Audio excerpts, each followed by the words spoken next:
Ma fille millionnaire m'a vu entrer et sortir d'un refuge et a crié « Pourquoi tu vis ici si je t'ai donné une maison ?»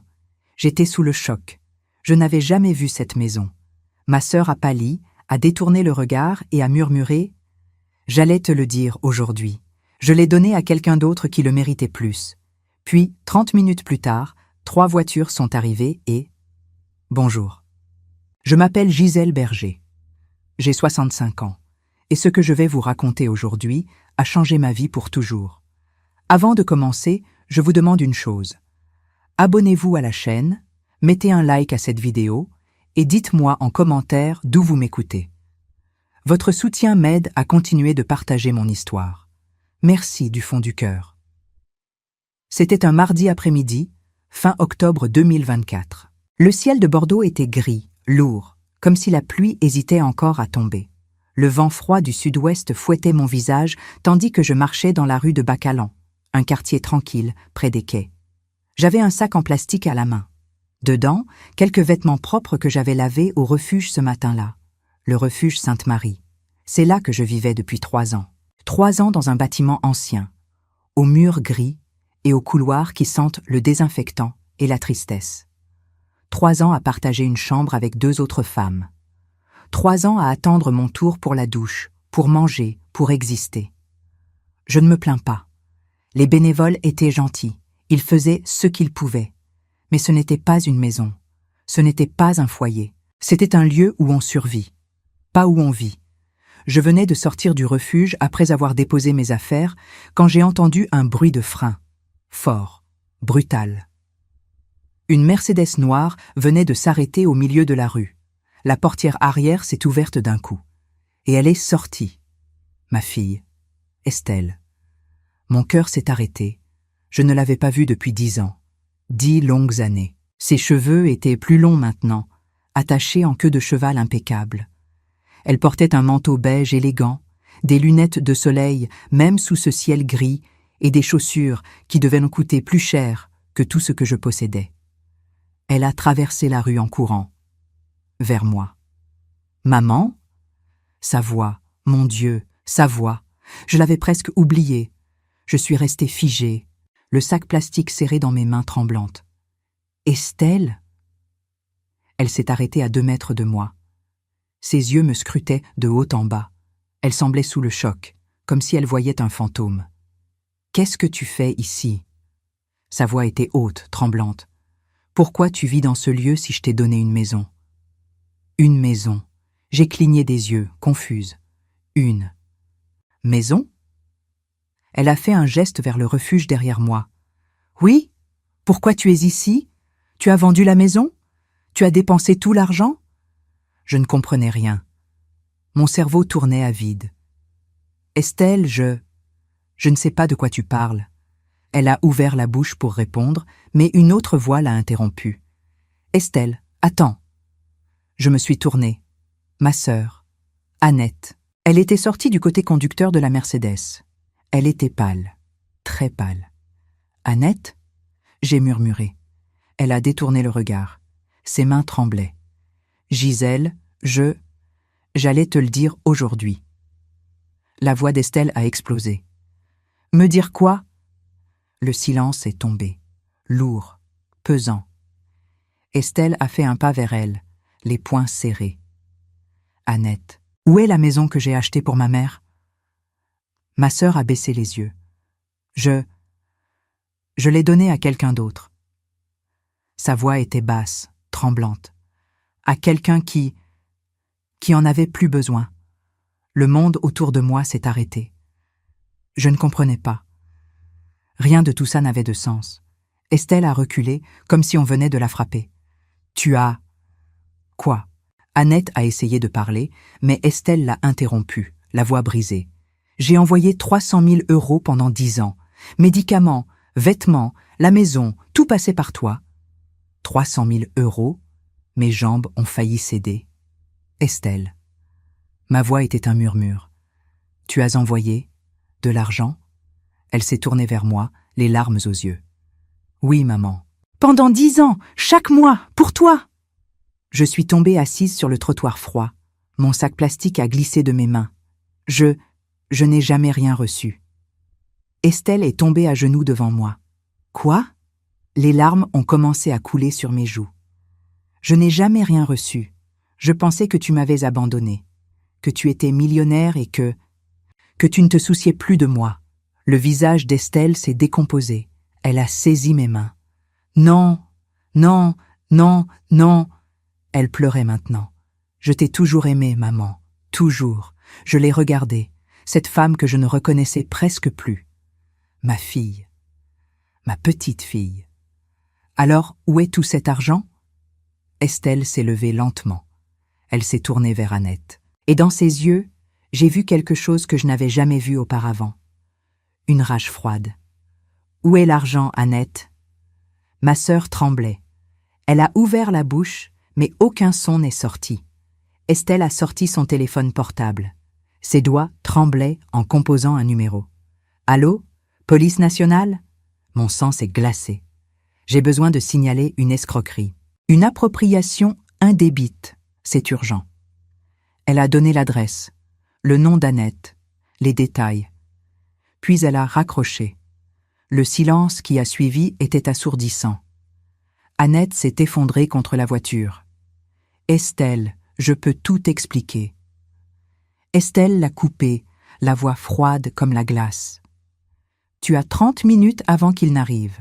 Je te suggère de réfléchir à ce que tu vas leur dire. Moi, je restais assise sur ce trottoir froid de Bordeaux, incapable de bouger, incapable de comprendre. Ma vie venait de basculer. Encore. Les minutes qui ont suivi ont été un brouillard. Je suis restée assise sur ce trottoir froid, les jambes engourdies, le cerveau incapable de traiter ce qui venait de se passer. Estelle était debout devant moi, le téléphone encore à la main, le regard fixé sur Annette. Ma sœur, ma propre sœur, celle en qui j'avais eu confiance pendant toutes ces années, celle qui venait me voir au refuge chaque mois avec un sourire triste et des excuses. Estelle est très occupée, tu sais. Elle pense à toi, mais elle travaille beaucoup. C'est ce qu'elle me disait, à chaque fois. Et moi, comme une idiote, je la croyais. Annette s'est laissée glisser contre la portière de la Mercedes, les mains sur le visage. Elle pleurait. Ou peut-être qu'elle faisait semblant.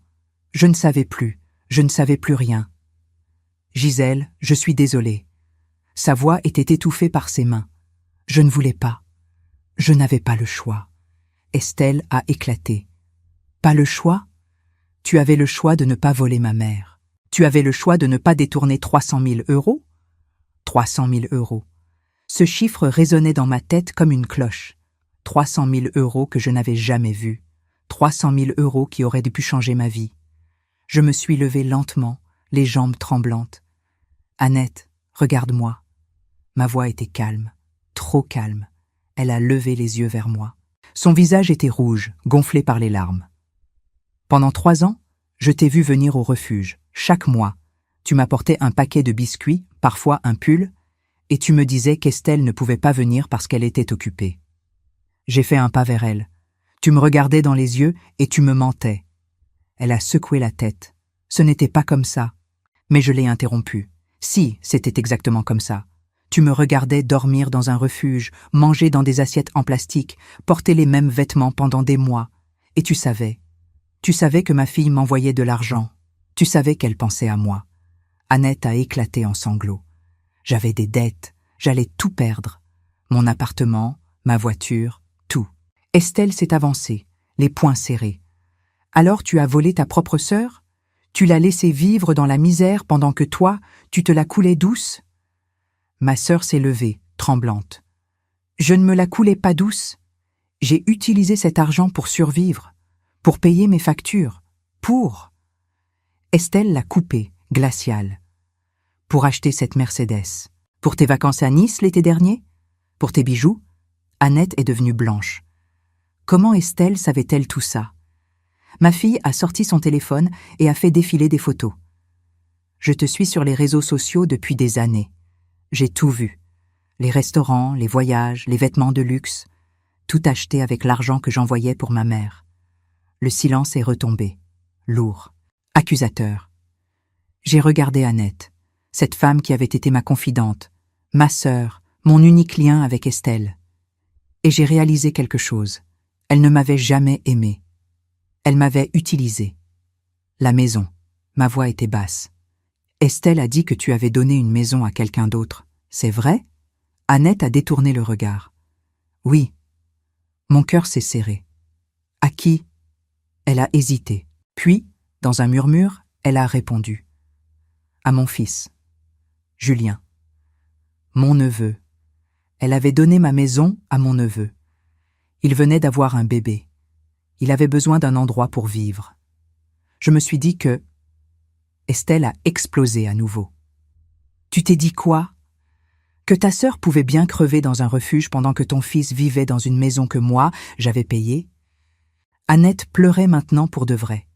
Des sanglots déchirants, désespérés. Mais je ne ressentais rien. Ni pitié, ni colère. Juste un vide immense. Pendant 3 ans, j'ai cru que ma fille m'avait oublié. Ma voix tremblait. Pendant 3 ans, je me suis réveillée chaque matin dans ce refuge, en me demandant ce que j'avais fait de mal. Pourquoi elle ne m'aimait plus? Pourquoi j'étais seule? Les larmes coulaient sur mes joues, maintenant. Et tout ce temps, c'était toi. Toi qui me volais. Toi qui me mentais. Toi qui détruisais ma relation avec ma fille. Annette a tendu une main vers moi. Gisèle, s'il te plaît, Je me suis reculée.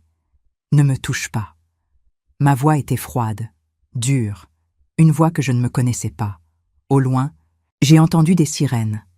Estelle a levé les yeux. Ils arrivent. Annette est devenue livide. Estelle, s'il te plaît, on peut arranger ça entre nous. Je vais tout rembourser, je te le promets. Estelle l'a regardée avec un mépris glacial. Il est trop tard pour ça. Les sirènes se rapprochaient, de plus en plus fortes, de plus en plus proches. Annette s'est tournée vers moi, désespérée. « Gisèle, dis quelque chose. Dis-leur que c'est un malentendu. Tu es ma sœur. » J'ai planté mes yeux dans les siens. Tu aurais dû y penser avant. 3 voitures de police sont arrivées. Les gyrophares bleus illuminaient la rue grise de Bacalan. Les portières se sont ouvertes. Des agents en uniforme sont sortis. Et tout est devenu réel. Les policiers se sont approchés de nous avec cette démarche professionnelle, presque mécanique, qui ne laisse aucune place à l'émotion. Un homme d'une 40aine d'années, cheveux poivre et sel, visage sévère, s'est avancé le premier. Il portait un badge sur sa veste. Capitaine Moreau. Madame Berger? Il s'adressait à Estelle. Ma fille a hoché la tête, le visage fermé. C'est moi qui ai appelé. Voici ma mère, Gisèle Berger. Et voici ma tante, Annette Berger. C'est elle qui a détourné les fonds que j'envoyais à ma mère depuis 10 ans. Le capitaine a sorti un carnet et a commencé à prendre des notes. Son regard s'est posé sur moi. « Madame, vous confirmez les faits ?» J'ai ouvert la bouche, mais aucun son n'est sorti. Tout allait trop vite. Trop vite pour mon cerveau fatigué, pour mon cœur brisé. Estelle a posé une main sur mon épaule. « Maman, dis-leur la vérité. » J'ai pris une inspiration tremblante. Je vis au refuge Sainte-Marie depuis 3 ans. Je n'ai jamais reçu d'argent de ma fille. Je pensais qu'elle m'avait oublié. Ma voix s'est brisée sur le dernier mot. Le capitaine a noté quelque chose. « Et vous, madame ?» Il s'adressait maintenant à Annette. Ma sœur tremblait de tout son corps. J'avais des dettes. Je ne savais pas quoi faire. J'ai utilisé l'argent pour... Sa voix s'est éteinte. Le capitaine a levé un sourcil. Pour... Annette a baissé la tête. Pour mes factures, mon loyer, ma voiture. Un autre policier s'est approché, plus jeune, et a tendu la main vers Estelle. Vous avez des preuves des transferts? Estelle a sorti son téléphone et a fait défiler des dizaines de captures d'écran. Transferts bancaires, reçus, e-mail. Tout était là, noir sur blanc. 300 000 € envoyés sur le compte d'Annette Berger entre 2015 et 2024. Le jeune policier a sifflé entre ses dents. C'est du lourd. Le capitaine Moreau s'est tourné vers Annette, le visage dur. « Madame Berger, vous êtes en état d'arrestation pour détournement de fonds, escroquerie et abus de confiance. Vous avez le droit de garder le silence. Tout ce que vous direz pourra être retenu contre vous. » Annette a éclaté en sanglots. « Non, s'il vous plaît, j'ai un fils, j'ai une famille. » Le capitaine n'a pas scié. Vous auriez dû y penser avant. Un policier lui a mis les menottes. Le cliquetis du métal a résonné dans la rue silencieuse comme un glas. Annette s'est tournée vers moi une dernière fois, les yeux rouges, le visage ravagé. « Gisèle, s'il te plaît, pardonne-moi. » Je l'ai regardée. Cette femme qui avait partagé mon enfance, mes rires, mes secrets. Cette femme qui m'avait trahi de la pire des façons. Je ne sais pas si je pourrai un jour. Ma voix était plate, vide. Les policiers l'ont emmenée vers une des voitures. Elle pleurait, suppliait, mais personne ne l'écoutait plus. La portière s'est refermée sur elle, et elle a disparu derrière les vitres teintées. Le capitaine Moreau s'est tourné vers Estelle. « Nous aurons besoin de vous pour une déposition complète demain matin au commissariat. Vous aussi, Madame Berger. » Il me regardait. J'ai hoché la tête, incapable de parler. Les voitures de police sont reparties, sirène éteinte cette fois. Le silence est retombé sur la rue de Bacalan. Estelle et moi sommes restés seuls, debout, face à face. 10 ans de silence entre nous, 10 ans de malentendus, de mensonges, de douleurs. Elle a fait un pas vers moi. « Maman !» J'ai levé une main. « Attends !» Ma voix tremblait. « J'ai besoin de comprendre. Pourquoi tu ne m'as jamais contacté directement? Pourquoi tu passais toujours par Annette ?» Estelle a détourné le regard, mal à l'aise. « Parce qu'on s'était disputé. Tu te souviens? Avant mon départ pour Dubaï. » Je me souvenais. Oh oui, je me souvenais. Une dispute terrible. Elle voulait partir à l'étranger pour monter son entreprise. Je voulais qu'elle reste en France, près de moi. Nous avions dit des choses horribles, des choses qu'on ne peut pas effacer. Je t'avais dit que tu faisais une erreur. Ma voix était basse, que tu allais tout perdre, que tu ne réussirais jamais. Estelle a hoché la tête, les yeux brillants de larmes. Et moi, je t'avais dit que tu ne comprenais rien, que tu étais trop vieille pour comprendre mes ambitions. Le silence, lourd, chargé de regrets. Après mon départ, j'ai eu honte. Elle a continué, la voix tremblante.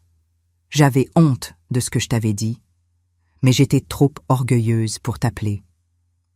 Alors j'ai demandé à Annette de servir d'intermédiaire. Je lui envoyais de l'argent chaque mois. Je pensais qu'elle te le donnait. Je pensais que tu vivais bien. Une larme a roulé sur sa joue. Je ne savais pas. Je te jure que je ne savais pas.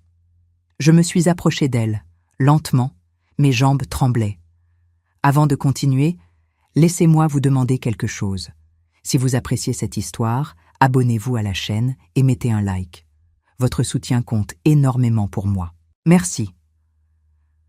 Pendant 3 ans, j'ai dormi dans une chambre partagée avec des inconnus. Pendant 3 ans, j'ai mangé de la soupe tiède dans des assiettes en plastique. Pendant 3 ans, je me suis demandé pourquoi ma fille ne m'aimait plus. Ma voix se brisait. Et tout ce temps, tu pensais à moi, tu m'envoyais de l'argent, tu voulais m'aider. Estelle a tendu une main vers moi, hésitante. Je n'ai jamais cessé de t'aimer, maman. Jamais. J'ai pris sa main, froide, tremblante, et pour la première fois depuis 10 ans, j'ai serré ma fille dans mes bras. Elle a éclaté en sanglots contre mon épaule. Je suis désolée, maman. Je suis tellement désolée. Moi aussi, je pleurais. Toutes ces années perdues, toutes ces souffrances inutiles, tout ça à cause d'une femme, ma propre sœur. Nous sommes restés enlacés pendant de longues minutes au milieu de cette rue froide de Bordeaux. Les passants nous regardaient avec curiosité, certains détournaient les yeux, gênés par notre intimité exposée. Mais je m'en fichais. Pour la première fois depuis des années, je tenais ma fille dans mes bras, et rien d'autre n'avait d'importance. Finalement, Estelle s'est détachée doucement. Elle a essuyé ses larmes avec le dos de sa main, laissant des traces de mascara sur ses joues. « Viens, on ne peut pas rester ici. » Elle a regardé le refuge derrière moi avec une expression de douleur. « Tu ne retourneras plus jamais là-dedans. » J'ai secoué la tête, confuse. « Mais où vais-je aller ?» Elle a souri à travers ses larmes. « Avec moi, à l'hôtel, et demain, on va tout régler. » Nous sommes montés dans la Mercedes noire. L'intérieur sentait le cuir neuf et un parfum coûteux que je ne connaissais pas. J'ai touché le siège avec hésitation, comme si j'allais le salir rien qu'en m'asseyant. Estelle a démarré sans un mot. Nous avons roulé à travers les rues de Bordeaux en silence. Un silence lourd, chargé de toutes ces années perdues, de toutes ces questions qui restaient sans réponse. Finalement, j'ai pris la parole. Annette me disait que tu étais trop occupée pour me voir, que tu travaillais jour et nuit, que tu pensais à moi, mais que tu n'avais pas le temps. Ma voix était basse. Je la croyais. Estelle a serré le volant si fort que ses jointures sont devenues blanches. Cette garce? Le mot m'a fait sursauter. Ma fille ne jurait jamais. Elle me racontait l'inverse. Estelle continuait, les yeux fixés sur la route. Elle me disait que tu ne voulais pas me parler, que tu étais encore en colère contre moi, que tu refusais mon aide par fierté. J'ai senti mon estomac se nouer. Quoi? Estelle a hoché la tête. Chaque fois que je lui demandais si je pouvais t'appeler, elle trouvait une excuse. Ta mère est fatiguée. Ta mère est malade. Ta mère a besoin de temps. Alors j'attendais, et j'envoyais de l'argent, toujours plus d'argent, pensant que ça compenserait mon absence. Elle a ri amèrement. Quelle idiote j'ai été. J'ai posé une main sur son bras. Non, nous avons toutes les deux été ses victimes. Le mot sonnait étrange dans ma bouche. Victime. Moi, victime de ma propre sœur. Nous sommes arrivés devant un hôtel magnifique sur les quais. Le Grand Hôtel de Bordeaux. Un groom en uniforme s'est précipité pour ouvrir nos portières. J'ai regardé mes vêtements usés, mon sac plastique que j'avais récupéré sur le trottoir. Je ne pouvais pas entrer là-dedans. Estelle, je ne peux pas. Elle m'a coupé, ferme. Si, tu peux. Tu es ma mère. Tu mérites le meilleur. Le hall était somptueux. Lustres en cristal, marbre blanc, bouquets de fleurs fraîches partout. Les gens nous regardaient. Je voyais leurs yeux glisser sur mes vêtements, sur mon visage fatigué. Je voyais leur jugement. Mais Estelle marchait la tête haute, me tenant par le bras comme si j'étais une reine. À la réception, elle a parlé avec autorité. Je voudrais une suite, la meilleure que vous avez. Le réceptionniste a tapé sur son ordinateur. Bien sûr, madame, la suite Prestige est disponible. Quelques minutes plus tard, nous étions dans un ascenseur doré qui montait vers le 5e étage. J'observais le reflet de mon visage dans les miroirs. Une vieille femme fatiguée, aux cheveux gris négligés, au visage creusé par les années difficiles. Comment en étais-je arrivé là? La porte de la suite s'est ouverte sur un appartement plus grand que toutes les chambres du refuge réunies. Un salon avec des canapés en velours, une chambre immense avec un lit king size, une salle de bain en marbre avec une baignoire qui aurait pu contenir 3 personnes. Estelle, c'est trop. Ma voix tremblait. Elle a posé son sac et s'est tournée vers moi. Non, maman. Ce n'est pas trop. C'est le minimum. Tu as vécu dans la misère pendant 3 ans à cause d'Annette, à cause de moi aussi, d'une certaine façon. J'ai secoué la tête. Ce n'est pas ta faute. Si. Elle s'est assise sur le canapé, épuisée. Si j'avais été moins orgueilleuse, si je t'avais appelé directement au lieu de passer par Annette, rien de tout ça ne serait arrivé. Elle a enfoui son visage dans ses mains. J'ai laissé ma mère vivre dans un refuge pendant 3 ans. 3 ans. Je me suis assise à côté d'elle. Tu ne savais pas. Annette nous a manipulés toutes les deux. Nous sommes restées silencieuses un moment, puis Estelle a relevé la tête. Demain matin, nous irons au commissariat pour faire nos dépositions. Ensuite, nous irons voir un avocat. Annette va devoir rembourser chaque centime, et elle va aller en prison. Sa voix était dure, déterminée. Je vais m'assurer qu'elle paie pour ce qu'elle t'a fait. J'ai regardé ma fille, cette femme forte, déterminée, que je ne reconnaissais presque plus. Tu as tellement changé. Elle a souri tristement. Toi aussi, maman. C'était vrai, nous avions toutes les deux changé. 10 ans, c'est long, trop long. Raconte-moi. Ma voix était douce.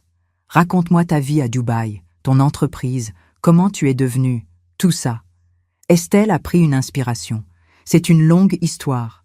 J'ai souri pour la première fois depuis des heures. Nous avons tout notre temps maintenant. Et elle a commencé à parler. Elle m'a raconté son arrivée à Dubaï en 2015 avec seulement 10 000 € en poche. Comment elle avait dormi dans un studio minuscule pendant des mois. Comment elle avait travaillé 18 heures par jour pour lancer son entreprise d'import-export. Comment elle avait failli tout abandonner 20 fois, mais elle avait persévéré. Et lentement, très lentement, Son entreprise avait grandi. Aujourd'hui, elle employait plus de 200 personnes. Elle avait des bureaux à Dubaï, à Londres, à New York. Elle brassait des millions. En l'écoutant, j'ai ressenti quelque chose d'étrange, de la fierté, une fierté immense, écrasante. Ma fille avait réussi, contre toute attente, malgré mes doutes, malgré nos disputes. Tu avais raison. Les mots sont sortis de ma bouche avant que je puisse les retenir. Elle s'est arrêtée, surprise. Quoi? J'ai pris sa main. Tu avais raison de partir, de suivre tes rêves. J'avais tort de vouloir te retenir. Les larmes sont revenues. Je suis tellement fière de toi, Estelle. Elle a serré ma main fort. Merci, maman. Ça signifie tout pour moi. Le lendemain matin, je me suis réveillée dans le lit le plus confortable que j'avais connu depuis des années. Pendant quelques secondes, j'ai cru que tout n'était qu'un rêve, que j'allais ouvrir les yeux et me retrouver dans ma petite couchette du refuge, avec les ronflements de Madame Petit dans la couchette d'à côté. Mais non, j'étais bien dans cette suite luxueuse. Les draps étaient doux, le matelas moelleux. Et par la fenêtre, je voyais les quais de Bordeaux baignés dans la lumière grise du matin de novembre. Estelle m'avait laissé dormir dans la chambre pendant qu'elle prenait le canapé du salon. J'avais protesté, mais elle avait insisté. « Tu as besoin de repos, maman. Moi, je peux dormir n'importe où. » Je me suis levée lentement et j'ai trouvé Estelle déjà habillée, assise à la table du salon avec un café et son ordinateur portable. Elle était au téléphone, parlant en anglais avec quelqu'un. Son ton était professionnel, autoritaire. C'était étrange de l'entendre ainsi. Ma petite fille qui donnait des ordres à des adultes à l'autre bout du monde. Elle a raccroché en me voyant. « Bonjour, maman. Bien dormi ?» J'ai hoché la tête. Comme je n'avais pas dormi depuis des années. Elle a souri. J'ai commandé le petit déjeuner. Ça arrive dans 10 minutes. Effectivement, peu après, on a frappé à la porte. Un chariot roulant est entré, chargé de viennoiseries, de fruits frais, de jus d'orange, de café. Un festin. Je ne savais même pas par où commencer. Nous avons mangé en silence, chacune perdue dans ses pensées. Puis Estelle a regardé sa montre. « On doit être au commissariat dans 1 heure. »« Tu es prête ?» J'ai hésité. « Je n'ai rien à me mettre. Mes vêtements. » Elle a levé la main. J'ai déjà pensé à tout. Elle est allée dans sa chambre et en est revenue avec plusieurs sacs de boutiques de luxe. J'ai appelé une amie ce matin. Elle t'a choisi quelques tenues. J'ai ouvert les sacs avec des mains tremblantes. Des vêtements neufs, élégants, un pantalon noir, un chemisier blanc, un manteau en laine, des chaussures, des sous-vêtements, même du maquillage. Estelle, c'est trop. Elle m'a coupé gentiment. Rien n'est trop pour toi, maman. Va t'habiller. On part dans 30 minutes. 1 heure plus tard, nous étions assises dans un bureau froid du commissariat de police de Bordeaux. Le capitaine Moreau était en face de nous, un carnet ouvert devant lui. « Madame Berger, je vais vous poser quelques questions sur votre relation avec votre sœur Annette. » Sa voix était professionnelle, neutre. J'ai hoché la tête. « Depuis combien de temps vivez-vous au refuge Sainte-Marie ?» J'ai réfléchi. 3 ans. « Depuis janvier 2022. » Il a noté. « Et avant ça ?» J'ai senti ma gorge se serrer. J'avais un petit appartement dans le quartier de Bastide, mais je n'arrivais plus à payer le loyer. J'ai été expulsée. Le capitaine a levé les yeux. « Vous n'aviez pas de revenus ?» J'ai secoué la tête. Une petite retraite, 650 € par mois, ce n'était pas assez. « Et votre sœur Annette, elle vous aidait ?» J'ai ri amèrement. Elle me disait qu'elle ne pouvait pas, qu'elle aussi avait des difficultés financières. Elle venait me voir au refuge 1 fois par mois avec quelques courses. Un paquet de biscuits, du dentifrice, ce genre de choses. Le capitaine prenait des notes. « Elle ne vous a jamais parlé de l'argent que votre fille lui envoyait ?» J'ai secoué la tête, la colère montant. « Jamais. Elle me disait qu'Estelle était trop occupée pour m'appeler, qu'elle travaillait beaucoup, qu'elle pensait à moi mais qu'elle n'avait pas le temps. » Ma voix tremblait maintenant. Je la croyais. Je croyais que ma fille m'avait oubliée, que je ne comptais plus pour elle. Estelle a pris ma main. Je l'ai serrée fort. Pendant 3 ans, j'ai vécu dans ce refuge en pensant que personne ne m'aimait, que j'étais seule au monde. Le capitaine a continué ses questions. Votre fille vous a montré les preuves des transferts bancaires. 300 000 € envoyés à votre sœur entre 2015 et 2024. Vous n'avez jamais rien reçu? J'ai secoué la tête. Rien, pas un centime. Il a noté quelque chose. Annette vous a-t-elle expliqué ce qu'elle comptait faire de la maison que votre fille avait achetée? J'ai senti les larmes monter. Elle m'a dit qu'elle l'avait donnée à son fils Julien, mon neveu, parce qu'il avait un bébé et qu'il avait besoin d'un endroit pour vivre. Le capitaine a froncé les sourcils. Elle a donné une propriété qui ne lui appartenait pas. C'est un délit. Estelle est intervenue. Je veux cette maison récupérée, et je veux que Julien soit interrogé. Il est complice. Le capitaine a levé une main. Nous allons enquêter, mais il est possible que votre neveu ne soit pas au courant. Annette a pu lui raconter que la maison lui appartenait. Estelle a serré les dents. Dans tous les cas, il devra partir. Cette maison appartient à ma mère. Le capitaine a hoché la tête. Nous allons vérifier les documents de propriété et agir en conséquence. Il s'est tourné vers moi.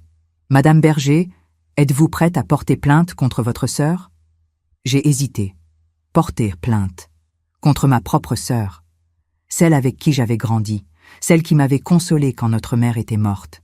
Celle qui avait été ma seule famille pendant des années. Mais cette même personne m'avait volé, trahi, laissé souffrir. J'ai pensé à ces nuits dans le refuge, à la honte que je ressentais, à la solitude écrasante. J'ai regardé Estelle, ma fille, celle qui m'avait toujours aimée, celle qui m'avait envoyé de l'argent pendant 10 ans sans jamais savoir que je ne recevais rien, celle qui était venue me chercher. J'ai pris une grande inspiration. Oui, je porte plainte. Le capitaine a sorti des formulaires. Très bien. Je vais avoir besoin de votre signature ici et ici. J'ai signé. Ma main tremblait, mais j'ai signé. Pour moi, pour Estelle, pour toutes ces années perdues. Quand nous sommes sortis du commissariat, le ciel de Bordeaux était toujours aussi gris. Mais quelque chose en moi avait changé. Je ne me sentais plus comme une victime. Je me sentais forte. On va voir un avocat maintenant. Estelle a dit en démarrant la voiture. Maître Bernard, c'est le meilleur dans ce genre d'affaires. Le cabinet de Maître Bernard était situé dans le centre historique de Bordeaux, dans un immeuble en pierre blonde. Son bureau était luxueux, rempli de livres de droit et de diplômes encadrés. L'homme lui-même était dans la cinquantaine, cheveux grisonnants, costume impeccable. Mademoiselle Berger, c'est un plaisir de vous revoir. Il a serré la main d'Estelle, puis la mienne. Et vous devez être Madame Berger. Votre fille m'a expliqué la situation au téléphone. Nous nous sommes assises. Maître Bernard a ouvert un dossier. Voici ce que je propose. Nous allons attaquer sur plusieurs fronts. Premièrement, récupération de la maison. Deuxièmement, remboursement intégral des sommes détournées avec intérêt. Troisièmement, dommages et intérêts pour le préjudice moral subi. Maître Bernard a continué, son ton professionnel, mais empreint d'une certaine indignation. Madame Berger, ce que votre sœur a fait est criminel. Détournement de fonds, abus de confiance, appropriation indébite. Elle risque plusieurs années de prison. J'ai avalé ma salive difficilement. Prison, ma sœur en prison. Malgré tout ce qu'elle m'avait fait, l'idée me faisait mal. Estelle a dû voir mon trouble, car elle a posé une main sur mon bras. Maman, elle doit payer pour ce qu'elle a fait.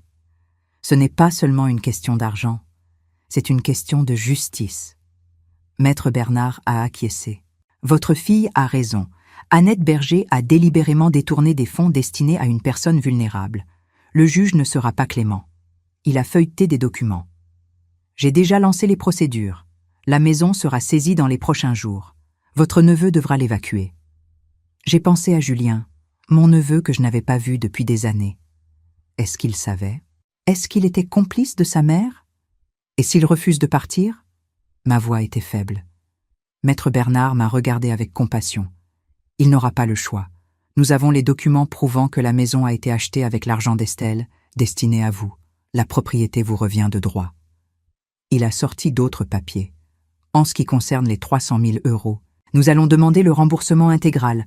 Annette devra vendre tout ce qu'elle possède, son appartement, sa voiture, ses biens, Et si ce n'est pas suffisant, elle devra rembourser le reste après sa sortie de prison. Estelle a serré les poings. Je veux qu'elle perde tout, comme elle a fait perdre 3 ans de vie décente à ma mère. La réunion avec l'avocat a duré presque 2 heures. Quand nous sommes sortis, j'étais épuisée. Mentalement, émotionnellement, physiquement. Estelle a dû le voir car elle a proposé. On va déjeuner quelque part de calme. Tu as besoin de te reposer. Nous sommes allés dans un petit restaurant près de la cathédrale Saint-André. Un endroit discret, avec des nappes blanches et des bougies. Nous nous sommes installés près d'une fenêtre donnant sur la place. « Commande ce que tu veux, maman. » Estelle a dit en me tendant le menu. J'ai regardé les prix et j'ai failli m'étouffer. 30 € pour une entrée, 50 pour un plat principal. Estelle, c'est beaucoup trop cher. Elle m'a coupé avec un sourire. « Maman, s'il te plaît, laisse-moi faire ça pour toi.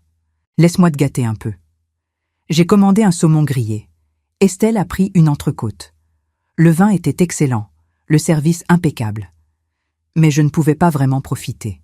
Mon esprit était ailleurs, chez Annette, dans cette maison que je n'avais jamais vue, avec Julien qui ne savait peut-être même pas qu'il vivait dans une maison qui m'était destinée. « À quoi tu penses ?» Estelle m'a demandé doucement. J'ai hésité. À Julien, à ce qu'il va ressentir quand il découvrira tout ça. Estelle a posé sa fourchette. « Maman, tu n'es pas responsable des mensonges d'Annette. Si Julien souffre, c'est à cause d'elle, pas à cause de toi. » Je savais qu'elle avait raison, mais ça ne rendait pas les choses plus faciles. Il a un bébé. Où vont-ils aller ? Estelle a soupiré. Je ne sais pas, mais ce n'est pas notre problème.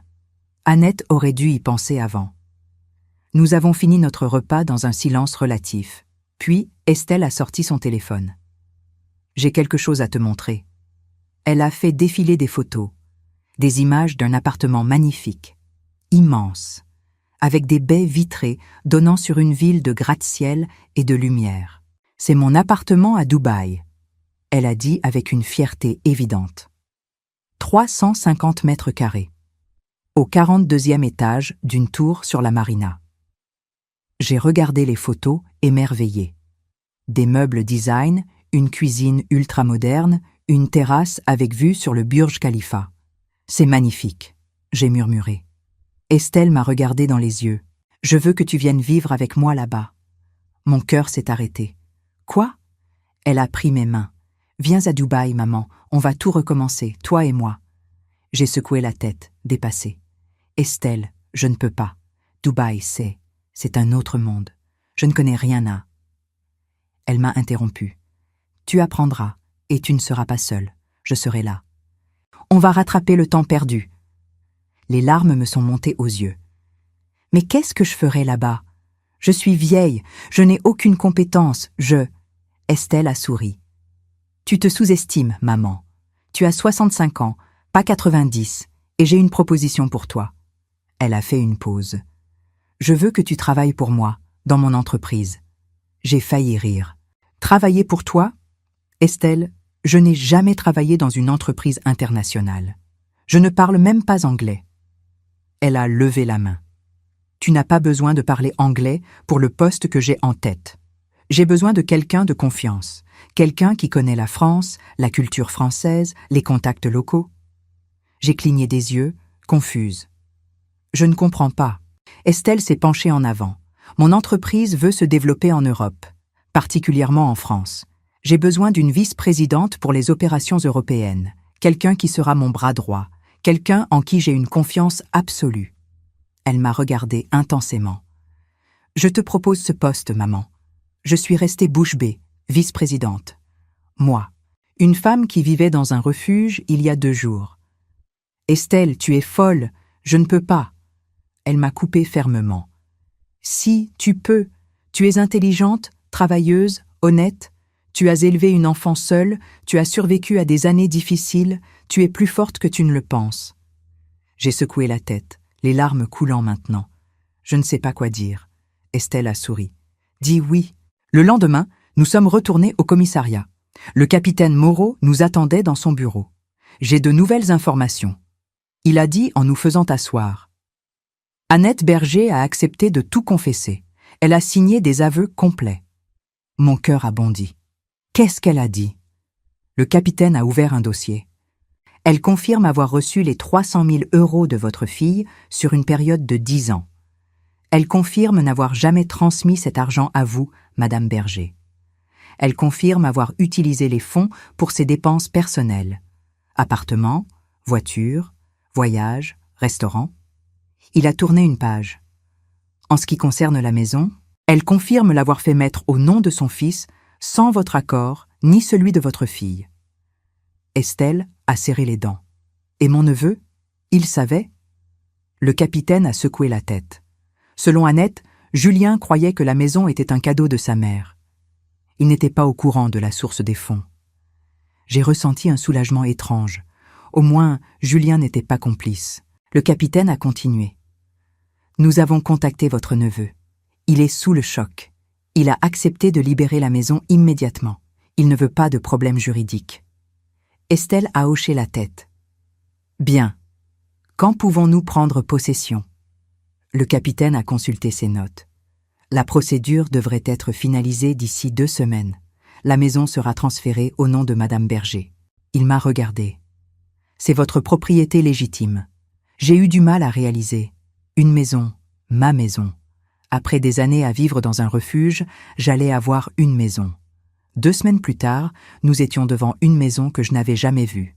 Une petite maison en pierre avec un jardinet à l'avant, située dans le quartier résidentiel de Codéran, à Bordeaux. Elle était modeste mais charmante, avec des volets bleus et une porte en bois massif. C'est ici. Estelle a dit en coupant le moteur de la Mercedes. C'est la maison que j'ai achetée pour toi il y a 3 ans. J'ai regardé par la fenêtre, incapable de bouger. Cette maison aurait dû être ma maison. J'aurais dû y vivre pendant 3 ans. Au lieu de ça, c'est Julien qui en avait profité. Julien, sa femme et leur bébé. « Maman, ça va ?» La voix d'Estelle m'a tiré de mes pensées. J'ai hoché la tête. « Oui, c'est juste. Étrange. » Nous sommes descendus de la voiture. Maître Dubois nous attendait devant la porte avec un trousseau de clés. « Madame Berger, félicitations, la maison est officiellement à votre nom. » Il m'a tendu les clés. Je les ai prises avec des mains tremblantes. Elles étaient lourdes, réelles. J'ai ouvert la porte. L'intérieur était vide, complètement vide. Julien avait tout emporté. Les meubles, les rideaux, même les ampoules. Seuls les murs nus et le parquet rayé restaient. Ils ont tout pris. J'ai murmuré. Maître Dubois a froncé les sourcils. C'est regrettable mais légal. Techniquement, les meubles leur appartenaient. Estelle a fait le tour des pièces, le visage fermé. Peu importe, on va tout racheter. De toute façon, maman ne vivra pas ici. Je me suis tournée vers elle. Quoi? Elle m'a regardée avec détermination. Tu viens à Dubaï avec moi, tu te souviens? Cette maison, on va la rénover et la louer, ou la vendre. Mais toi, tu ne resteras pas à Bordeaux. J'ai senti mon cœur se serrer. Quitter Bordeaux. Quitter la France. C'était terrifiant. Nous avons visité toute la maison. 3 chambres à l'étage, un salon et une cuisine en bas, une petite salle de bain. C'était modeste, mais c'était à moi. Enfin. Tu te rends compte? J'ai dit à Estelle alors que nous étions dans le jardin à l'arrière. J'aurais pu vivre ici, j'aurais pu avoir un jardin, un endroit à moi. Au lieu de ça, j'ai dormi dans un refuge. Ma voix tremblait de colère. Estelle m'a prise dans ses bras. Je sais, maman, je sais, mais c'est fini maintenant. Annette va payer pour ce qu'elle a fait. Nous sommes restés enlacés un long moment. Puis, Maître Dubois nous a rejointes. Madame Berger, j'ai d'autres nouvelles. Le procès d'Annette est fixé au 15 décembre. Dans 1 mois, vous devrez témoigner. Mon estomac s'est noué. Témoigner. Devant un juge, devant Annette. Je ne sais pas si je peux. Estelle a serré ma main. Tu peux, et je serai là avec toi. Les semaines suivantes ont été un tourbillon. Estelle est restée à Bordeaux pour m'aider à tout organiser. Nous avons vendu la maison de Codéran à un jeune couple.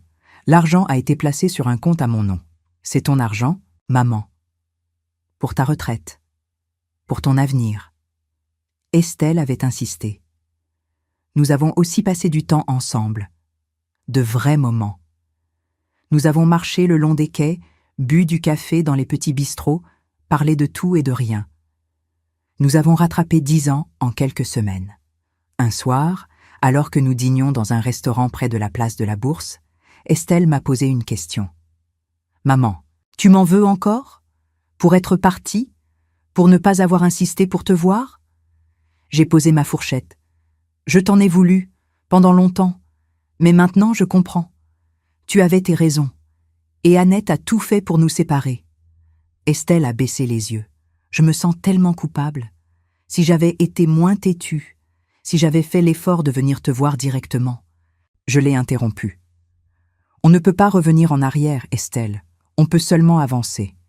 Et c'est ce qu'on fait maintenant. Elle a souri à travers ses larmes. Tu as raison. Le 15 décembre est arrivé trop vite. Le jour du procès. Nous sommes arrivés au tribunal de grande instance de Bordeaux tôt le matin. L'imposant bâtiment en pierre me faisait peur. J'avais mis une de mes nouvelles tenues, un tailleur gris que Estelle m'avait acheté. Je voulais avoir l'air digne, respectable. Maître Dubois nous attendait à l'entrée. « Êtes-vous prête, Madame Berger ?» J'ai hoché la tête, même si je ne l'étais pas vraiment. Oui. Nous sommes entrés dans la salle d'audience.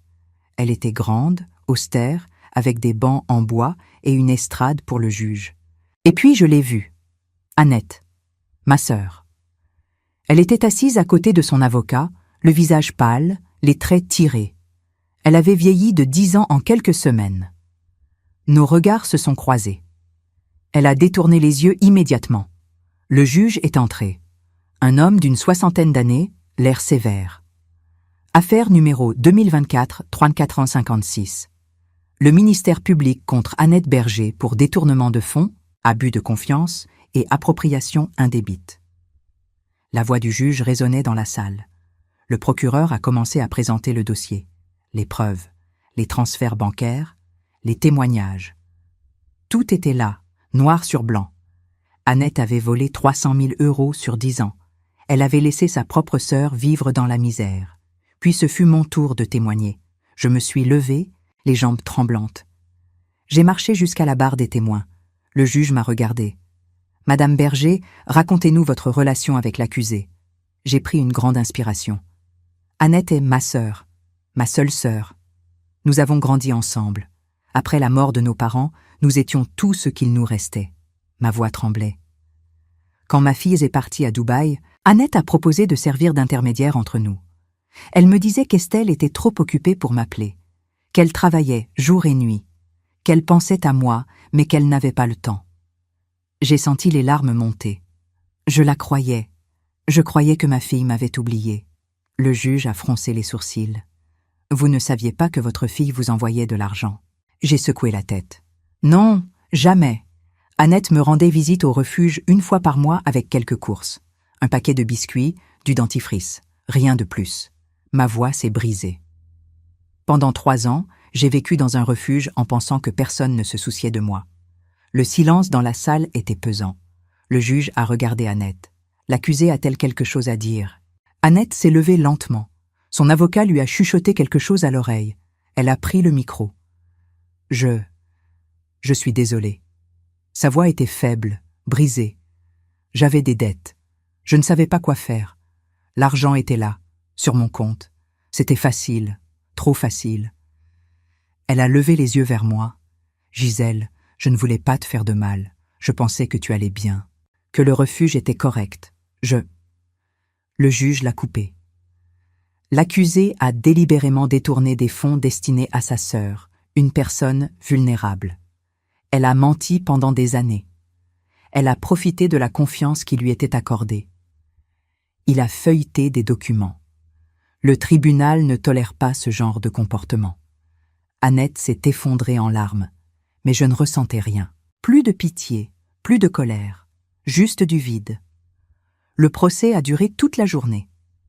Des témoins ont défilé. Le directeur du refuge Sainte-Marie a confirmé que j'y avais vécu pendant 3 ans, dans des conditions précaires. Un expert comptable a détaillé le détournement des fonds, mois par mois, année par année. 300 000 €, une somme énorme. Estelle a témoigné elle aussi. Elle a raconté comment elle avait fait confiance à sa tante, comment elle avait envoyé de l'argent religieusement chaque mois, croyant aider sa mère. Sa voix tremblait de rage contenue quand elle a décrit le moment où elle m'avait vu sortir du refuge. J'ai cru que j'allais m'évanouir. Ma mère, dans un refuge, alors que je lui avais envoyé assez d'argent pour vivre confortablement pendant des années. Elle a regardé Annette avec mépris. Cette femme nous a volés, elle nous a menti. Elle a détruit notre relation pendant 10 ans. L'avocat d'Annette a essayé de plaider les circonstances atténuantes, les dettes, les difficultés financières, le stress. Mais le procureur a balayé ses arguments. Madame Berger avait d'autres options. Elle aurait pu demander de l'aide à sa nièce directement. Elle aurait pu trouver un autre emploi. Au lieu de ça, elle a choisi de voler sa propre sœur, une femme vulnérable qui n'avait personne d'autre. Le procureur a fait une pause dramatique. Le ministère public demande 4 ans de prison ferme et le remboursement intégral des sommes détournées avec intérêt. 4 ans. Le chiffre a résonné dans ma tête. Ma sœur allait en prison. Le juge a suspendu l'audience pour délibérer. Nous sommes sortis dans le couloir. J'avais besoin d'air. Estelle m'a suivi dehors. Il faisait froid. Le ciel de décembre était sombre. « Comment tu te sens ?» Elle m'a demandé. J'ai haussé les épaules. Je ne sais pas. Vide, soulagé, triste, tout à la fois. Estelle a allumé une cigarette. Je ne savais même pas qu'elle fumait. Elle mérite ce qui lui arrive. Sa voix était dure. Je sais, mais c'est quand même ma sœur. Estelle a tiré sur sa cigarette. Une sœur qui t'a laissé pourrir dans un refuge pendant 3 ans. Une sœur qui m'a menti pendant 10 ans. Une sœur qui a volé 300 000 €. J'ai hoché la tête. Elle avait raison. Bien sûr qu'elle avait raison. Après 1 heure d'attente, nous sommes retournés dans la salle d'audience. Le juge était de retour. Tout le monde s'est levé. « Veuillez vous asseoir. » Le juge a ajusté ses lunettes. Après avoir examiné toutes les preuves et entendu tous les témoignages, le tribunal a rendu sa décision. Le silence était total. Annette Berger, vous êtes reconnue coupable de détournement de fonds aggravé, abus de confiance et appropriation indébite au préjudice de votre sœur, Gisèle Berger. La voix du juge était ferme, sans appel. Ces actes ont été commis sur une période de 10 ans, avec préméditation et en profitant d'une relation de confiance familiale. Vous avez causé un préjudice moral et financier considérable à la victime. Annette sanglotait maintenant, la tête dans les mains. Le tribunal vous condamne à 3 ans et 6 mois de prison ferme. 3 ans et demi. Moins que ce que le procureur avait demandé, mais assez pour que ce soit réel. De plus, vous êtes condamné à rembourser la somme de 300 000 €, plus 50 000 € de dommages et intérêts pour préjudice moral. Le juge a frappé son marteau. La séance est levée. Annette s'est effondrée. 2 gendarmes se sont approchés pour l'emmener. Elle s'est tournée vers moi une dernière fois. « Gisèle, s'il te plaît, pardonne-moi. » Je l'ai regardée. Cette femme qui avait été ma sœur. Cette femme qui m'avait trahi de la pire des façons. Un jour peut-être, mais pas aujourd'hui. Les gendarmes l'ont emmenée. Elle pleurait, suppliait, mais personne ne l'écoutait plus. Estelle m'a prise dans ses bras. « C'est fini, maman, c'est fini. » Nous sommes sortis du tribunal. Le soleil se couchait sur Bordeaux. Le ciel était rouge, orange, magnifique. « Tu es prête pour Dubaï ?» Estelle m'a demandé avec un sourire. J'ai réfléchi. Quitter la France, quitter Bordeaux, commencer une nouvelle vie à 65 ans. C'était terrifiant, mais aussi excitant. Oui, je crois que je suis prête. Les 2 semaines suivantes ont été intenses. Nous avons préparé mon départ. J'ai fait mes adieux au refuge Sainte-Marie. Les bénévoles étaient heureux pour moi. Madame Petit, ma compagne de chambre, m'a serrée dans ses bras. « Tu vas nous manquer, Gisèle, mais tu mérites ce bonheur. » Les larmes me sont montées aux yeux. « Prends soin de toi. » Elle a souri tristement. « Toi aussi. » J'ai aussi dit au revoir à quelques amis. Pas beaucoup. Ma vie à Bordeaux avait été petite, limitée. La plupart des gens que je connaissais étaient au refuge. Et je ne reviendrai pas en arrière. Jamais. Le jour du départ est arrivé, le 28 décembre 2024. Estelle avait réservé 2 billets en première classe pour Dubaï. Première classe. Moi, qui n'avais jamais pris l'avion de ma vie. À l'aéroport, j'étais nerveuse. Les gens couraient partout, Les écrans affichaient des destinations exotiques. Estelle m'a guidée à travers les contrôles de sécurité, l'enregistrement des bagages.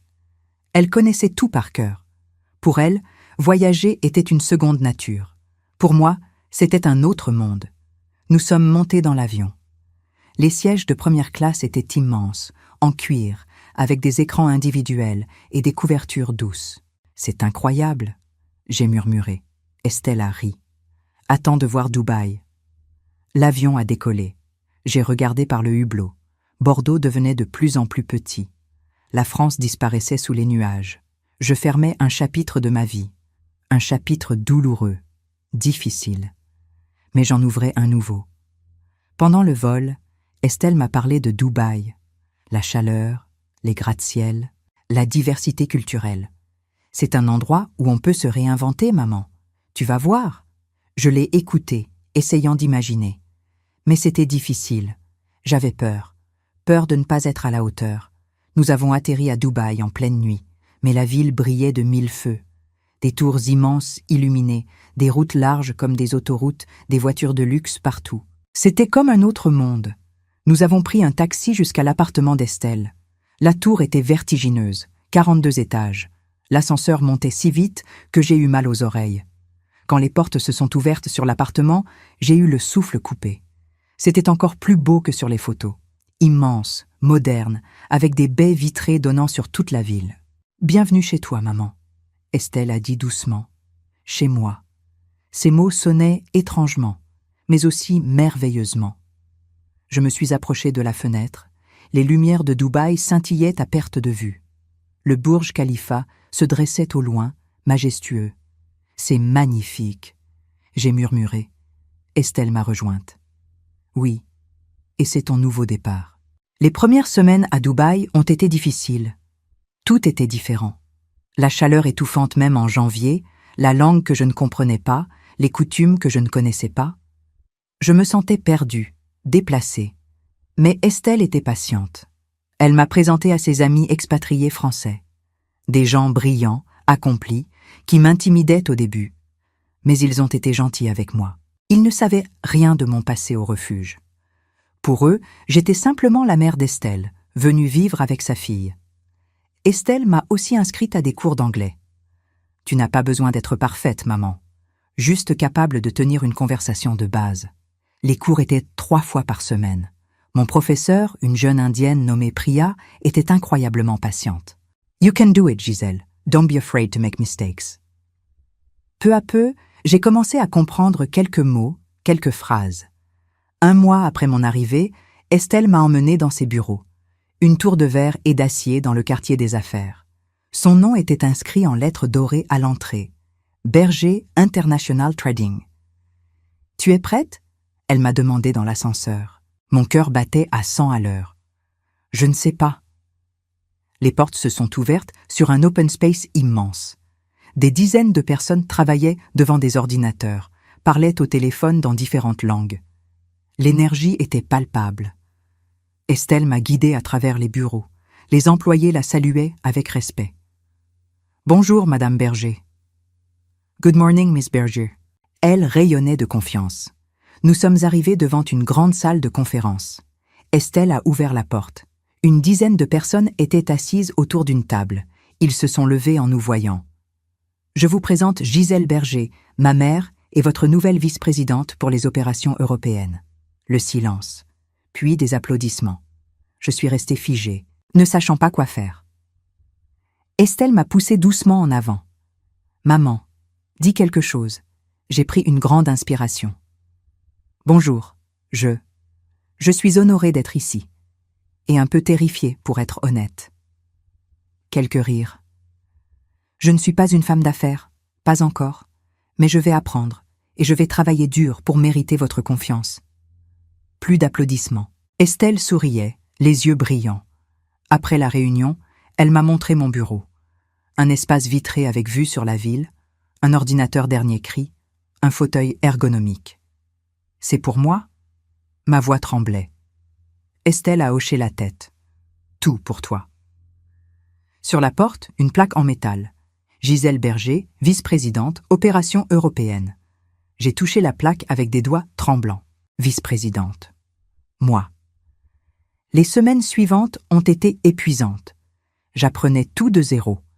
Les opérations d'import-export, les réglementations douanières, les négociations avec les fournisseurs.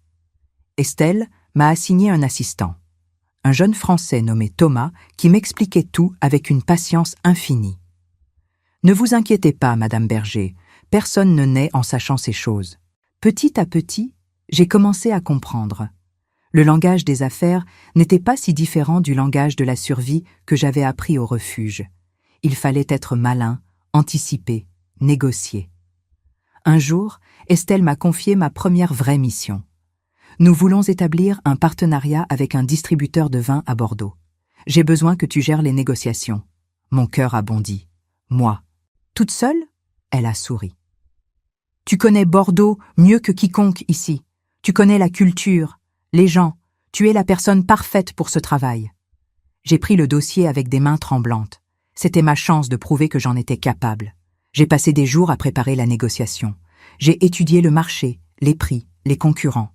J'ai fait des simulations avec Thomas. Puis j'ai pris l'avion pour Bordeaux. Retourner en France était étrange. Tout me semblait plus petit, plus gris. Le distributeur s'appelait Monsieur Lavigne, un homme dans la soixantaine, avec une moustache grise et un accent bordelais prononcé. Nous nous sommes rencontrés dans son bureau près des vignobles. Madame Berger, enchantée. Il m'a serré la main. Votre fille m'a beaucoup parlé de vous. Nous avons discuté pendant 2 heures. Du vin, bien sûr, mais aussi de la France, de Bordeaux, de la vie. Monsieur Lavigne était un homme traditionnel. Il aimait faire affaire avec des gens qu'il pouvait comprendre. Et moi, je le comprenais. À la fin de la réunion, il a signé le contrat. Vous avez un don pour la négociation, Madame Berger. J'ai souri. Merci, j'ai appris en survivant. De retour à Dubaï, j'ai présenté le contrat à Estelle.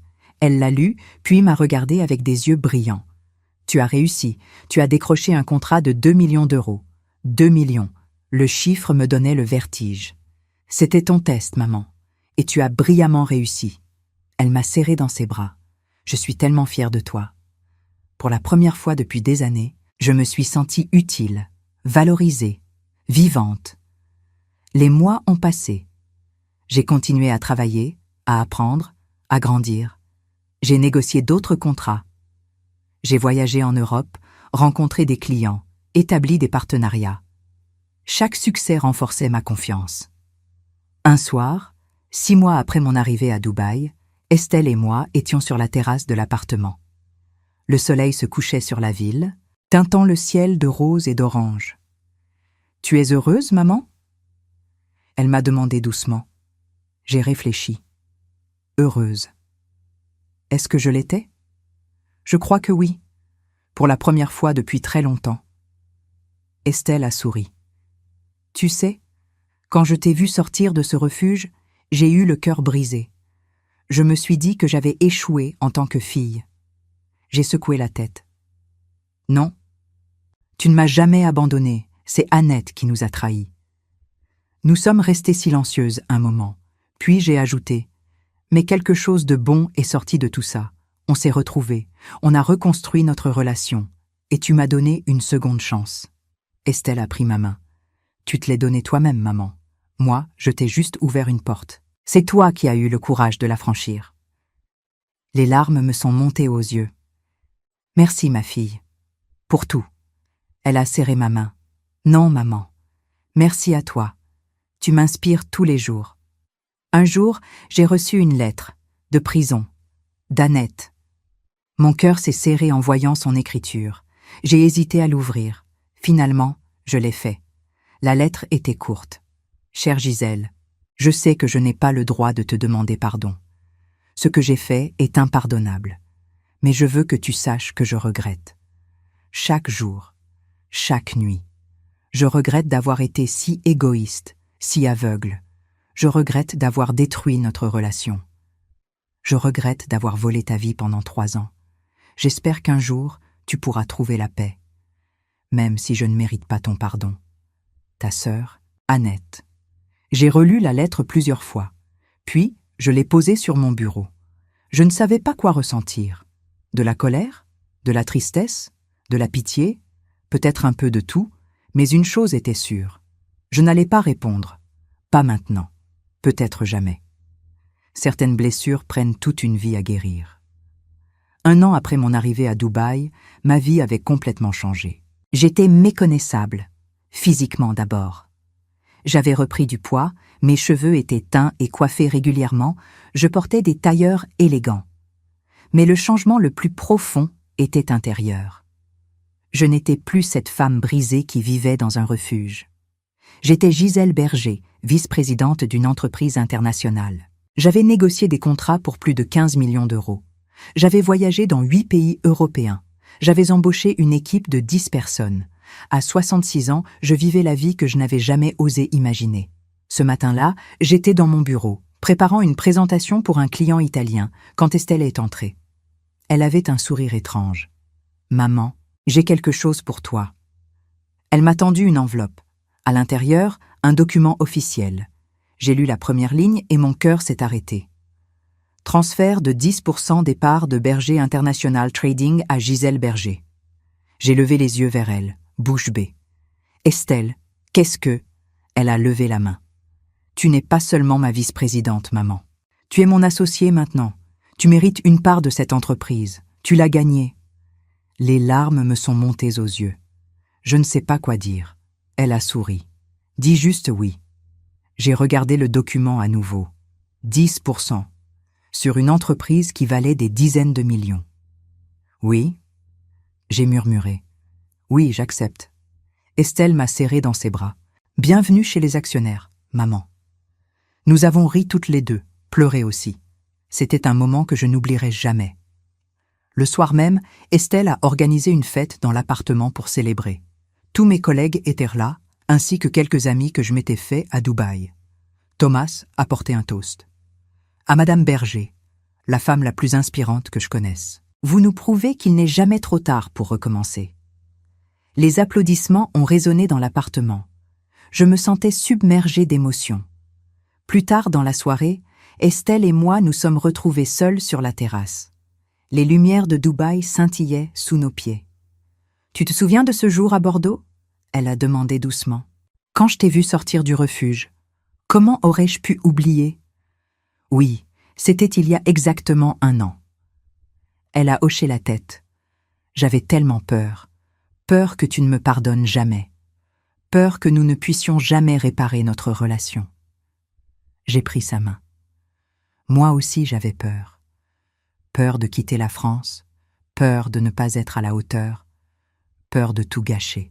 Elle a serré ma main. « Mais regarde-nous maintenant, regarde ce qu'on a construit ensemble. » J'ai regardé la ville, puis ma fille. On a survécu. Plus que ça, on a prospéré. Estelle a souri. « Non, maman, toi, tu as prospéré. Tu t'es réinventée. » Nous sommes restés silencieuses un moment, savourant l'instant. Puis Estelle a parlé à nouveau. J'ai reçu des nouvelles d'Annette. Mon corps s'est tendu. « Ah oui ?» Elle a hoché la tête. Elle a été libérée il y a quelques semaines pour bonne conduite. Elle a purgé 1 an de sa peine. 1 an. Cela semblait à la fois long et court. Elle a demandé à te voir. Mon cœur a fait un bond. Quoi ? Estelle m'a regardé dans les yeux. Elle veut s'excuser en personne. Elle a écrit une lettre, demandant si tu accepterais de la rencontrer. J'ai pris une grande inspiration. Voir Annette, ma sœur, celle qui m'avait trahi, mais aussi celle avec qui j'avais grandi, partager des rires, des secrets. Je ne sais pas si je peux. Estelle a posé une main sur mon épaule. C'est ton choix, maman. Personne ne te force. Si tu veux la voir, je t'accompagnerai. Si tu ne veux pas, on ne parlera plus jamais d'elle. J'ai réfléchi pendant de longues minutes. Finalement, j'ai pris ma décision. Je vais la voir, une fois, pour fermer ce chapitre définitivement. Estelle a hoché la tête. D'accord, je vais arranger ça. 2 semaines plus tard, j'étais de retour à Bordeaux. Annette avait demandé à me voir dans un petit café près de la gare Saint-Jean. J'y suis allée seule. Estelle voulait m'accompagner, mais j'avais besoin de faire ça moi-même. Annette était déjà là quand je suis arrivée. Elle avait vieilli. Beaucoup. Ses cheveux étaient presque entièrement gris, son visage creusé, ses épaules voûtées. La prison l'avait brisée. Elle s'est levée en me voyant. Gisèle. Sa voix tremblait. Je me suis assise en face d'elle sans un mot. Le silence était lourd, chargé de tout ce qui s'était passé. Finalement, Annette a parlé. « Merci d'être venue. Je ne pensais pas que tu accepterais. » J'ai gardé le silence. Elle a continué, les larmes aux yeux. « Je sais que ce que j'ai fait est impardonnable. Je le sais. » Elle a baissé la tête. « J'ai perdu 1 an de ma vie en prison. J'ai perdu mon appartement, ma voiture, tout ce que je possédais pour rembourser l'argent. J'ai perdu mon fils. Julien ne me parle plus. Il a honte de moi. » Elle pleurait maintenant. Mais le pire, c'est que j'ai perdu ma sœur. J'ai perdu la seule famille qui me restait. Je l'ai regardée. Cette femme qui avait été mon ennemie, mais qui avait aussi été ma sœur. Tu m'as laissé vivre dans un refuge pendant 3 ans, Annette. Tu m'as volé ma dignité. Tu as détruit ma relation avec ma fille.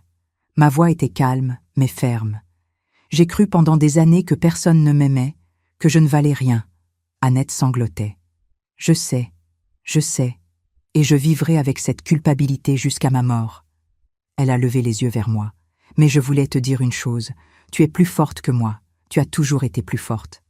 Regarde ce que tu es devenue. Vice-présidente d'une entreprise internationale, associée de ta fille. Tu t'es relevée. J'ai senti quelque chose se briser en moi. Peut-être la dernière barrière de colère. Oui, je me suis relevée, mais pas grâce à toi, malgré toi. Annette a hoché la tête. Je sais. Elle a sorti un mouchoir, s'est essuyé les yeux.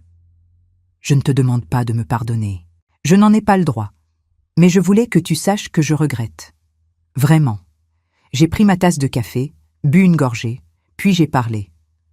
Un jour, peut-être, je pourrai te pardonner complètement, mais pas aujourd'hui. Aujourd'hui, je peux juste te dire que je ne te déteste plus. Annette a levé les yeux, surprise. C'est déjà plus que ce que je mérite. J'ai hoché la tête.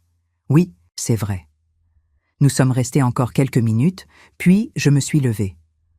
Au revoir, Annette. Prends soin de toi. Elle s'est levée aussi, a tendu une main hésitante. Je l'ai serrée brièvement. Puis, je suis partie. De retour à Dubaï, j'ai raconté la rencontre à Estelle. Elle m'a écoutée en silence. « Comment tu te sens ?» Elle a demandé. « En paix. » J'ai répondu simplement. « Je ne vais plus porter cette colère. Elle ne mérite pas de prendre de la place dans ma nouvelle vie. » Estelle a souri. « Tu es incroyable, maman. » Les mois suivants ont été les plus heureux de ma vie. Mon travail était passionnant, ma relation avec Estelle n'avait jamais été aussi forte. J'avais trouvé ma place dans ce monde. À 66 ans, je n'étais plus une victime. J'étais une survivante, une battante, une femme d'affaires. Un soir de décembre 2025, exactement 1 an après le procès d'Annette, Estelle et moi étions sur notre terrasse. « Tu sais ce que je réalise ?» J'ai dit. « Quoi ?» Elle a demandé. Que cette épreuve, aussi terrible soit-elle, m'a donné une seconde chance. Sans elle, je n'aurais jamais quitté Bordeaux. Je n'aurais jamais découvert que j'étais capable de tout ça. Estelle a souri. Les épreuves nous révèlent qui nous sommes vraiment. J'ai hoché la tête. Et qui nous pouvons devenir? Nous avons trinqué, nos verres brillants sous les lumières de Dubaï. À nos secondes chances, j'ai dit. À nos secondes chances, Estelle a répété. En regardant cette ville immense, scintillante, pleine de promesses, j'ai réalisé quelque chose. Ma vie avait vraiment commencé à 65 ans. Tout ce qui était venu avant n'était qu'un prologue. Le vrai chapitre, le plus beau, le plus fort, venait seulement de commencer. J'étais Gisèle Berger. J'avais survécu à l'abandon, à la trahison, à la pauvreté. Je m'étais relevée, je m'étais réinventée. Et maintenant, je vivais enfin. Vraiment, pleinement, sans peur, sans honte, avec ma fille à mes côtés, avec un avenir devant moi, un avenir que j'avais choisi, un avenir que j'avais construit, de mes propres mains, de mon propre courage. Et personne ne pourrait jamais me l'enlever.